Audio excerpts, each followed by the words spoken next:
जब तक हो सके आत्मनिर्भर रहे। कल मुंबई से दिल्ली की उड़ान में एक बुजुर्ग मिले, साथ में उनकी पत्नी भी थी। बुजुर्ग की उम्र करीब 85 साल रही होगी। मैंने पूछा नहीं, लेकिन उनकी पत्नी भी 80 पार ही रही होगी। उम्र के सहज प्रभाव को छोड़ दे तो दोनों करीब करीब फिट थे। बुजुर्ग की पत्नी खिड़की की ओर बैठी थी, बुजुर्ग बीच में और मैं सबसे किनारे वाली सीट पर था। उड़ान भरने के साथ ही बुजुर्ग की पत्नी ने कुछ खाने का सामान निकाला और बुजुर्ग की ओर दिया। बुजुर्ग कांपते हाथों से धीरे धीरे खाने लगे। फिर फ्लाइट में जब भोजन सर्व होना शुरू हुआ तो उन लोगों ने कढ़ी चावल का ऑर्डर दिया। दोनों बहुत आराम से कढ़ी चावल खाते रहे। मैंने पता नहीं क्यों पास्ता ऑर्डर कर दिया था। खैर, मेरे साथ अक्सर ऐसा ही होता है कि मैं जो भी ऑर्डर करता हूँ, मुझे लगता है कि सामने वाले ने मुझसे बेहतर ऑर्डर किया है। अब बारी थी कोल्ड ड्रिंक की।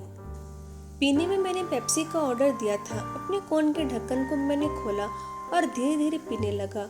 बुजुर्ग ने कोई जूस लिया था। खाना खाने के बाद जब उन्होंने जूस की बोतल के ढक्कन को खोलना शुरू किया तो ढक्कन खुल ही नहीं रहा था।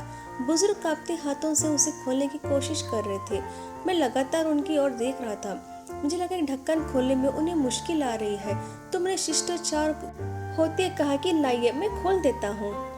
बुजुर्ग ने मेरी ओर देखा, फिर मुस्कुराते हुए कहने लगे कि बेटा, ढक्कन तो मुझे ही खोलना होगा। मैंने कुछ पूछा नहीं, लेकिन सवाल भरी निगाहों से उनकी ओर देखा। यह देख बुजुर्ग ने आगे कहा, बेटा जी, आज तो आप खोल देंगे, लेकिन अगली बार कौन खोलेगा? इसलिए मुझे खुद खोलना आना चाहिए। उनकी पत्नी भी अपने पति की ओर देख रही थी। जूस की बोतल का ढक्कन उसने अभी भी नहीं खुला था, पर वो बुजुर्ग लगे रहे और बहुत बार कोशिश कर कर उन्होंने ढक्कन खोल ही दिया। दोनों आराम से जूस पी रहे थे। मुझे बॉम्बे से दिल्ली की इस उड़ान में जिंदगी का एक सबक मिला। बुजुर्ग ने मुझे बताया कि उन्होंने ये नियम बना रखा है कि अपना हर काम वो खुद करेंगे। घर में बच्चे हैं, भरा पूरा परिवार है, सब साथ ही रहते हैं, पर अपने रोज की जरूरत के लिए वो सिर्फ अपनी पत्नी की मदद ही लेते हैं, बाकी किसी से नहीं। वो दोनों एक दूसरे की जरूरतों को समझते हैं। बुजुर्ग ने मुझसे कहा कि जितना संभव हो अपना काम खुद करना चाहिए। एक बार अगर काम करना छोड़ दूंगा, दूसरों पर निर्भर होता, तो समझो बेटा कि बिस्तर पर ही पड़ जाऊंगा।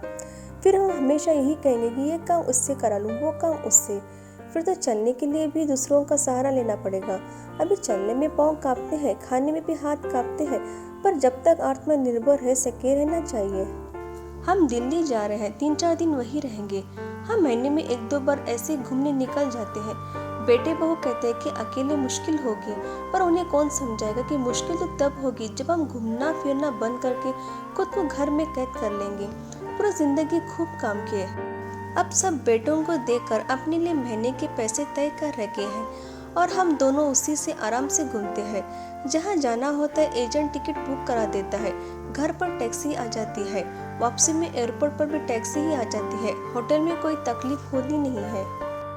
कभी कभी जूस की बोतल ही नहीं खुलती, पर थोड़ा दम लगाऊं तो वो भी खुली जाती है। मेरे तो आँख ही खुली की खुली रहेगी। मैंने तय किया था कि इस बार की उड़ान में लैपटॉप पर एक पूरी फिल्म देख लूंगा, पर यहाँ तो मैंने जीवन की फिल्म ही देख ली। एक वो फिल्म जिसमें जीवन जीने का संदेश छिपा था।